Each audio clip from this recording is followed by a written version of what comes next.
What's up guys, I got another review for you today. I'm currently at 47 subscribers. If you enjoy the content, please press that subscribe button. If I can get to 50 subscribers, that would be a huge achievement for me. It might not seem like a lot, 50 subscribers, but it would make me very happy. By the by, I'm the movie guy, and this is my review for Ghosts of War.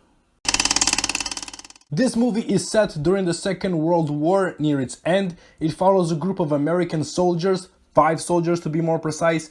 In the beginning, we see that the war has already taken its toll on the leader of the squad, Chris. He wakes up at night and he sees a shadowy figure lighting a cigarette and preparing his gun to fire. After he closes and opens his eyes again, the figure disappears. We find out that their task is to guard a castle, formerly occupied by Nazis' high command, and they're supposed to guard it until their relief comes. The soldiers who were posted there before them seem to leave in a hurry, like there was something wrong with the place. Soon, they found out that they got more than they bargained for.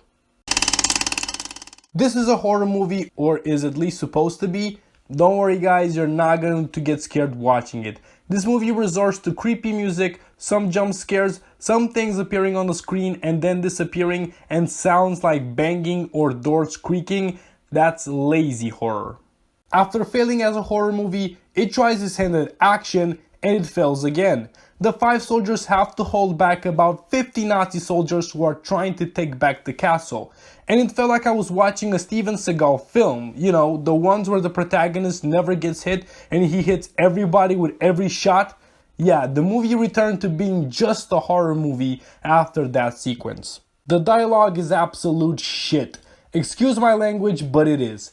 Not only are the lines of the soldiers so poor and lifeless, with Chris thinking that he's going cuckoo because of the castle, but the war stories of these soldiers are some of the worst. First, they start by telling horror stories, something about an Uncle Harold who left a letter for somebody, but Uncle Harold doesn't really exist.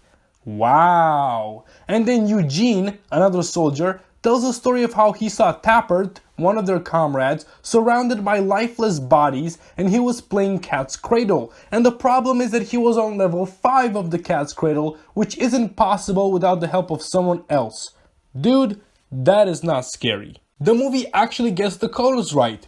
There are blacks and shades of blacks because you're not supposed to see this movie, and brown and shades of brown because that's just what this movie is. The ending is bad. The movie thinks that it's being smart, but that's just not the case. I didn't think that this movie needed a plot twist, and the twist did not end up saving this movie. The characters are as bland as they can be. Chris, the leader, is probably the most boring out of all of them. Eugene is a soldier who likes to read, and he discovers most of the secrets from the castle. Tapper tries to be creepy with what he says and the stories that are told about him, but he didn't feel creepy to me. Kirk is another boring character, and the final soldier is Butchie, and he really hates Nazis. Those are the characters that are supposed to keep you entertained for an hour and a half. It's time for me to drop some knowledge, guys. This is the first film that Eric Bress has directed since The Butterfly Effect. The movie is set in France, but is filmed in Bulgaria. I guess it's cheaper there. And the soldiers wear 2 patches on their armor, 82nd Airborne and Big Red 1. No units existed who wore both of those patches. The only actor that I knew from the cast was Theo Rossi. I've seen him in 2 TV shows, Sons of Anarchy and Luke Cage. He plays Kirk and is the same character that he usually plays. The other guys were just bad. I didn't enjoy any of their performances, especially Skylar Astin, he played Eugene. Brenton Thwaites played in this movie. You might know him from Titans. He plays Chris. He is as dull as the character. I actually did enjoy one scene from this movie. Early on in the castle, the soldiers hear a sound like something was being moved around. They investigate all of the castle and they finally reach the room where the noise was coming from.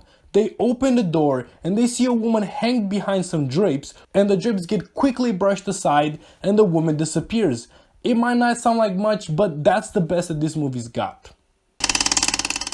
Every month I think I've seen the worst movie ever, and then another month comes around and I get proven wrong. So I'm just going to call this the worst movie that I've seen so far, because when August comes around, another movie will change my mind. And I hope it's not Tenet. For my alternative pick, I choose Overlord. I've seen some people compare these two movies. Overlord is the better World War II horror film if that is the genre that you want to watch.